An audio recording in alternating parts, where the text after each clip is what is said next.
24 दिसंबर 1871 को यूरोप के करीब समंदर में एक बाहरी जहाज डूब गया था। इसका नाम शिप अमेरिका था। इस बाहरी जहाज के अंदर बॉयलर के फटने की वजह से आग लग गई थी। इस हादसे में सिर्फ 65 मुसाफिर बच सके थे। इन्हीं मुसाफिरों में से एक रेमन आटा गिरमिटिया नाम का आदमी भी था। रेमन 1840 में यूरोप में पैदा हुआ था। कहते हैं कि इसकी फैमिली के कई लोग समंदर में हादसे का शिकार हो चुके थे। उस दौर में लोग बाहरी जहाज के जरिए ही लंबे सफर तय किया करते थे। रेमन भी शिप अमेरिका में सवार था और हादसे के वक्त इसने समंदर में छलांग लगाकर अपनी जान बचाई। दोस्तों, हादसे ने रेमन के जहन पर बहुत गहरा असर छोड़ा था। इसने अपने सामने लोगों को जलते हुए और डूबते हुए देखा था। यह आदमी इस हादसे के बाद इतना ज्यादा डर गया था कि यह अक्सर रात को सोते हुए उठ जाता था। इसको लगता था जैसे यह अभी भी शिप पर है और यह बाहरी जहाज डूब रहा है। इसी वजह से रेमन ने बाहरी जहाज पर सफर करना ही छोड़ दिया था। इसको समंदर और बाहरी जहाज से खौफ आता था। ये रात को उठकर चिल्लाना शुरू हो जाता था। दोस्तों, रेमन इस हादसे के बाद अर्जेंटीना में रहना शुरू हो गया था। यहाँ इसने एक फार्म खरीद लिया था, लेकिन यह नहीं जानता था कि इसकी जिंदगी का सबसे बड़ा डर सच साबित होने वाला है, यानी समंदर में डूब जाना। दरअसल 1912 का साल था। रेमन अभी भी अर्जेंटीना में रह रहा था। उन दिनों टाइटैनिक का बहुत चर्चा था। दुनिया का सबसे बड़ा बाहरी जहाज। लोग इस बाहरी जहाज पर सफर करना चाहते थे। रेमन, जो अब 72 साल का हो चुका था, इसने फैसला किया कि यह अब अपने डर पर काबू पाएगा और यह भी टाइटैनिक पर सफर करेगा। दोस्तों, एक इंसान जिसकी आधी जिंदगी बाहरी जहाज और समंदर के डर में गुजर गई हो, उसके लिए यह बहुत बड़ी बात थी। इसने अपने कजन को एक खत भी लिखा कि आखिरकार मैं समंदर में सफर करूंगा और मुझे सुकून की नींद आएगी। शिप अमेरिका के डूबने की वजह से मैं आज तक सुकून से सो नहीं सका। तो शिप अमेरिका को डूबे हुए 41 साल गुजर चुके थे। अब बाहरी जहाज कद्र सेफ थे और रेमन को लगता था कि अब हिफाजत से समंदर में सफर कर सकता है। इस वक्त बाहरी जहाज में टेलीफोन भी लग चुके थे। यह भी एक बहुत बड़ी वजह थी कि रेमन का दिल मुतमईन था। यह अब अपने डर पर काबू पाना चाहता था, लेकिन रेमन नहीं जानता था कि यह खुद अपनी मौत को दावत दे रहा है। 10 अप्रैल 1912 को रेमन टाइटैनिक पर सवार हुआ। टाइटैनिक 11 अप्रैल को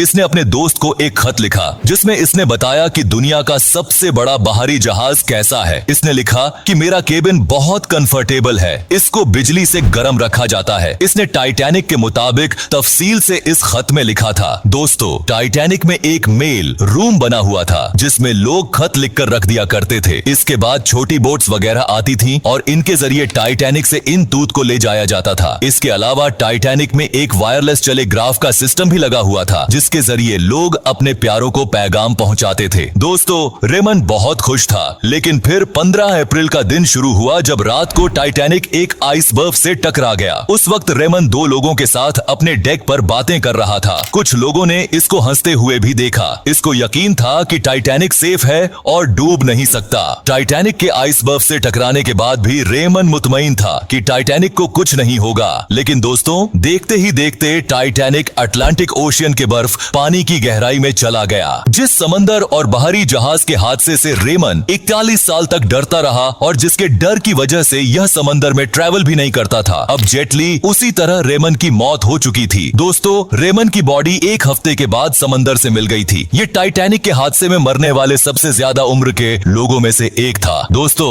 अगर आप मुझे इंस्टाग्राम पर फॉलो करना चाहें तो उसका लिंक नीचे डिस्क्रिप्शन में मौजूद है।